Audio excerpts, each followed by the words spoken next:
Assalamualaikum warahmatullahi wabarakatuh. Alhamdulillah, alhamdulillahirabbil alamin. Wassalatu wassalamu ala asyrafil anbiya'i mursalin wa ala alihi wa sahbihi ajmain. Amma ba'du. Saudara-saudaraku, sahabat-sahabatku, anak-anakku, cucu-cucuku, kaum muslimin, kaum muslimat, kaum beriman lainnya, dimanapun Anda berada, marilah kita merenungkan sejenak perjalanan hidup kita yang sangat pendek ini.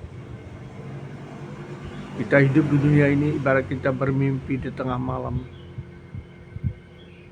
Ada bermimpi jadi raja, mimpi orang kaya, bermimpi berbulan madu. Dan macam-macam mimpi yang pernah kita alami. Namun begitu kita bangun, tidur, barulah sadar. Oh, apa kita mimpikan semua adalah mimpi. Kalau menjadi raja ternyata hanyalah mimpi. Begitulah kehidupan dunia fana ini. Ada yang sukses yang berhasil jadi presiden, jadi jenderal, jadi menteri, jadi gubernur, jadi bupati, dan macam-macam jabatan yang kita dapatkan. Ada yang berhasil menjadi orang kaya raya, mengumpulkan harta dan mana-mana. Apakah halal atau tidak halal? Halal. Hasil kejahatan atau koruptor yang memiliki kekayaan bertumpuk-tumpuk. Dan juga seperti mereka memiliki istri-istri yang banyak dan macam-macam yang pernah mereka dapatkan di dunia. Toh ternyata begitu mereka menghadapi sakaratul maut, begitu menghadapi kematian, apapun yang mereka miliki, apapun yang mereka dapatkan, harta, tahta, wanita, ternyata semuanya adalah khayalan atau mimpi. Karena tidak satu pun yang kita bawa ke alam kubur. Semua kita tinggalkan di dunia fana ini. Maka hidup ini hanyalah mimpi. Inilah renungan pagi hari ini, Rabu tanggal 14 Agustus tahun 2024, sebagai peringatan atau untuk mengingatkan diri kita masing-masing. Siapapun yang hidup di akhir zaman ini, mulai dari pangkat tertinggi presiden, menteri, jenderal dan lain-lainnya, sampai mereka-mereka orang kaya harta, mungkin dari hasil pertanian seperti kelapa sawit, mungkin ada yang bernambang dan macam-macam usaha mereka secara halal atau ilegal, secara legal atau halal. Namun ada juga mereka mendapatkan harta kekayaan secara ilegal, tidak halal, seperti merampok, mencuri, koruptor, bisnis narkoba, dan macam-macam bisnis-bisnis yang tidak diridhoi Allah. Toh semuanya apa kita dapatkan, jabatan, harta atau wanita, tidak ada artinya di hadapan Sang Pencipta apabila sakaratul maut sudah mendatangi kita. Kita tinggalkan semua. Hal ini harus kita sadari, kita yakini. Katakanlah sekarang ada susah jadi presiden yang masih aktif seperti Pak Jokowi, tinggal beberapa bulan lagi, toh lengser juga kembali pada rakyat. Sekarang kita lihat Pak Prabowo dengan wakilnya sebentar lagi akan dinobatkan atau diangkat melalui sidang MPR menjadi Presiden RI yang ke-8 atau wakil presidennya. Toh juga sebentar juga, paling lama 5 tahun kalau umurnya diperpanjang. Gimana kalau umurnya dipersingkat hanya 2-3 tahun? Apalah arti jabatan presiden di hadapan Sang Pencipta? Tidak ada nilainya apabila jabatan tersebut tidak dilandasi dengan iman dan takwa kepada Sang Pencipta. Maka pagi hari ini mari kita tanamkan dalam diri kita masing-masing, siapapun yang hidup di akhir zaman dari presiden sampai rakyat jelata, harus benar-benar meyakini kebesaran Yang Maha Kuasa, Maha Pencipta alam ini. Karena apapun yang terjadi di dunia fana ini, semua sudah diatur skenarionya oleh Yang Maha Kuasa atau Maha Sutradara sesuai dengan rukun iman yang ke-6. Kita harus yakin dan percaya kepada takdir baik dan takdir buruk, pada hakikatnya adalah skenario dari Yang Maha Kuasa. Kita lihat situasi dunia saat ini. Allah membuat skenario besar. Akan terjadi perang besar, perang hawa nafsu. Sebagaimana digambarkan Rasulullah, di akhir zaman nanti akan terjadi perang hawa nafsu. Pertama mereka orang-orang yang tidak beriman, yang cinta dunia. Mereka berlomba-lomba ingin menguasai dunia, khususnya Zionis Israel atau Cina komunis. Mereka berlomba-lomba ingin menguasai kekayaan alam di dunia ini, seolah-olah mereka hidup selama-lamanya. Toh akhirnya siapapun yang menjabat, siapapun dia presiden di dunia ini, terutama mereka-mereka yang ambisius, yang bernafsu ingin menguasai kekayaan alam dunia, toh akhirnya mimpi juga. Kita lihat saat ini perseteruan di mana Zionis Israel yang awalnya tidak punya negara sekarang sudah berhasil menjajah, menyingkirkan negara Palestina yang awalnya sah sebagai negara, kemudian ditendang, dikuasai, dijajah oleh Zionis Israel. Inilah kita lihat bagaimana akhir dari sinetron ini. Apakah berlanjut, apakah memang Israel itu kuat atau tidak? Hanya Yang Maha Kuasa, Yang Maha tahu. Sekarang adalah peringatan bagi seluruh umat beriman, khususnya umat Islam. Dan adanya skenario besar ini, siapakah yang benar-benar beriman kepada Sang Pencipta? Di mana-mana kita lihat di negara barat, di Eropa, Amerika, dan lain-lainnya, banyak mereka membela Palestina, berarti mereka termasuk orang-orang beriman. Karena mereka yakin Zionis Israel adalah penjajah yang harus disbasmi, harus kita sadarkan, harus dihancurkan. Itu perintah dari Yang Maha Kuasa. Apabila seluruh umat Islam tidak bersatu, ada yang pro dan kontra dengan Zionis Israel. Yang pro kepada Zionis Israel adalah mereka-mereka golongan kiri, orang-orang kafir, orang-orang tidak beriman. Maka diharapkan, dihimbau kepada seluruh umat beriman, khususnya umat Islam yang ada di Tasik, di Timur Jauh, akan adanya kebangkitan Islam untuk bersatu di hadapan Sang Pencipta. Maka inilah pagi hari ini, mudah-mudahan Bapak Presiden Prabowo Subianto yang sebentar lagi akan dilantik menjadi Presiden RI yang ke-8, mengimani dan meyakini apa yang kusampaikan pagi hari ini, untuk menyatu, untuk menyatakan sikap, untuk memupuk rasa persatuan dan kesatuan seluruh anak bangsa dari Sabang sampai Merauke atau dari Aceh sampai Papua Selatan harus kibarkan bendera merah putih, bukan dikibarkan di tiang bendera atau di kantor-kantor atau di rumah-rumah.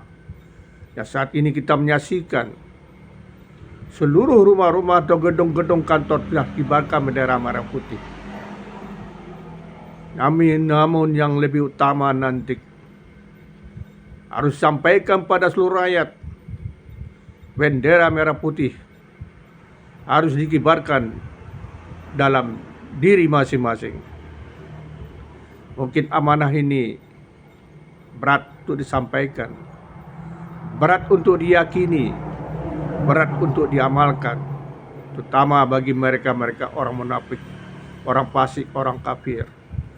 Mudah-mudahan siapapun umat beriman di akhir zaman, apakah saudara-saudaraku beragama Hindu, beragama Buddha, agama Kristen atau Nasrani, umat Islam, aliran kepercayaan kepada Tuhan Yang Maha Esa, siapapun yang meyakini adanya Tuhan Yang Maha Esa sesuai dengan sila pertama, mereka wajib mengibarkan bendera merah putih dalam diri jiwa masing-masing. Tidak pandang bulu apakah mereka punya jabatan tinggi dari presiden sampai rakyat jelata. Semuanya harus kibarkan bendera merah putih. Bendera putih inilah lambang kebersihan, lambang kesucian. Mari kita sucikan, bersihkan diri kita masing-masing agar bebas dari segala bentuk dosa-dosa atau noda-noda yang pernah kita kotori. Di sini kita seluruh anak bangsa harus sadar, apabila kita banyak berbuat salah dan dosa, pasti ada hari pembalasan nanti. Mereka-mereka tidak membersihkan, tidak mau bertobat kepada Yang Maha Kuasa, jelas dan pasti mereka adalah penghuni neraka jahanam nanti.